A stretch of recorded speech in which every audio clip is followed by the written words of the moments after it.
या सगळ्यातून मार्ग काढतील, यात काही शंका नाही. बरं, पण दुसरीकडे बीडचं पालकमंत्रीपद यावरून सुरू असलेलं रणकंदनही आपण पाहतोय. खरं तर रणकंदनपेक्षा तिथल्या स्थानिकांच्या असणाऱ्या मागण्या, पक्षामध्ये पूर्वापार जे काम करत आलेले त्यांच्या असलेल्या अपेक्षा आणि त्यानंतर अचानकपणे अजितदादांची त्या ठिकाणी झालेली एंट्री, तिकडेही सगळं सुरळीत होईल असं वाटतं का? कारण आता अनेक गोष्टींमुळे बीड असेल, मराठवाडा असेल, तिथले खूप प्रश्न समोर यायला सुरुवात झालेली होती.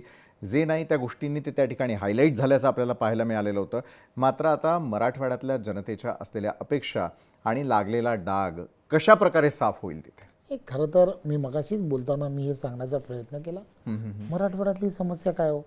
मराठवाड्यामध्ये जे आता हे पहा, वाल्मिक कराडांचं प्रकरण असेल, त्यानंतर मराठवाड्यातली थेटपणे समस्या धनंजय, मी मराठवाड्यातली समस्या म्हणतो. अनेक गोष्टी आहेत त्या ठिकाणी. मला एक सांगा, साधं परळी असेल, बीड असेल, त्या ठिकाणी असलेल्या बंदुका, त्यांचे परवाने, असे एक ना अनेक पूर्ण सिरीज त्या ठिकाणी सुरू असल्याचं दिसतं. मग त्या ठिकाणी पालकमंत्री पद कुणाला देणार यावरून सुरू असलेल्या चर्चा. दुसरी गोष्ट आहे, आपण म्हटलेली समस्या मी म्हटलं, कायदा आणि सुव्यवस्था चांगली राहिली पाहिजे, ही वस्तुस्थिती आहे. बरोबर आहे.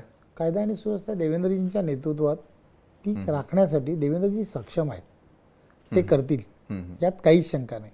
त्यांनी ऑलरेडी या संदर्भामध्ये जे जे त्या ठिकाणी घडलं आहे त्या संदर्भामध्ये CID चौकशी झाली पाहिजे, SIT लागली पाहिजे, हे सगळं ऑलरेडी त्या संदर्भातले निर्णय दिलेत आणि त्या दिशेने पावलंही उचलली झालेली आहे. बरोबर. दुसरं काय की ह्या सगळ्या भागामध्ये पाण्याची असणारी सर्वात मोठी समस्या आहे, मी मगाशीच सांगण्याचा प्रयत्न केला.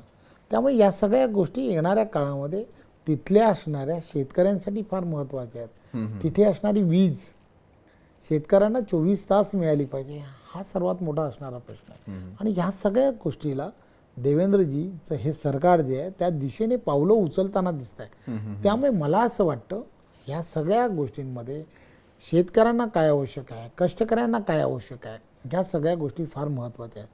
कायदा आणि सुव्यवस्था अतिशय चांगल्या पद्धतीने सुरळीत राहिली पाहिजे, ही वस्तुस्थिती खरी आहे. आणि त्या दृष्टिकोनातून नक्की कडक कारवाई होण्याच्या दृष्टिकोनातून देवेंद्रजीने ऑलरेडी सांगितलं आहे, एकही दोषी व्यक्तीला सोडलं जाणार नाही, हेही त्यांनी सांगितलं आहे. त्यामुळे या सगळ्या गोष्टी नक्की होतील, यात काही शंका नाही. बरोबर आहे. आम्ही अशी अपेक्षा देखील आपल्याकडनं करतो. जाता जाता एक महत्त्वाचा प्रश्न, महायुती जे आहे ते येत्या काळातील स्थानिक स्वराज्य संस्थांच्या निवडणुकीला एकत्र सामोरे जाणार की मग एकला चलोरीची भूमिका महायुतीतही काही पक्षांची असू शकते? हे खरं तर या संदर्भातलं मी मगाशीच सांगितलं, निर्णय जे आहेत ते निर्णय हे 3 जे आमचे प्रमुख नेते आहेत, देवेंद्रजी असतील, त्याचबरोबर शिंदेसाहेब असतील, अजितदादा असतील, ही सगळी मंडळी येऊन करतील. प्रत्येक पक्ष प्रत्येकाची तयारी जी आहे ती तयारी करत आहे, यात काही शंका नाही. परंतु जे निर्णय ही मंडळी घेतील त्या दिशेने सगळीजणं जातील असं मला वाटतं. आणि होप्स सामान्य जनता जी आहे तिला असं वाटतं की महाराष्ट्रातील 14 कोटी जनतेने जो महायुतीला कौल दिलेला आहे त्या कौल कशासाठी दिला आहे तर जनहिताची कामं करण्यासाठी दिलेला आहे असं मला वाटतं. त्यामुळे सरकार म्हणून ती भूमिका असेल की सामान्य जनतेचे प्रत्येक ज्या आशा आकांक्षा आहेत त्या पूर्ण व्हाव्या. नक्कीच रवींद्र चव्हाणजी, आपणही आता काहीतरी ठरवलेलं असणार आहे आणि त्या अनुषंगानं तुमच्या नवीन एका इनिंगला तुम्ही सुरुवात करता आहात. त्यासाठी लोकशाही मराठीची संपूर्ण टीम, आमचे सर्व प्रेक्षक यांच्याकडून आपल्याला पुढच्या कार्यकाळासाठी खूप खूप शुभेच्छा. तर वेळ काढून तुम्ही आलात आणि आमच्या सर्व प्रश्नांना उत्तर दिलीत, त्यासाठी देखील धन्यवाद. तर आजच्या क्रॉस फायरमध्ये आत्ता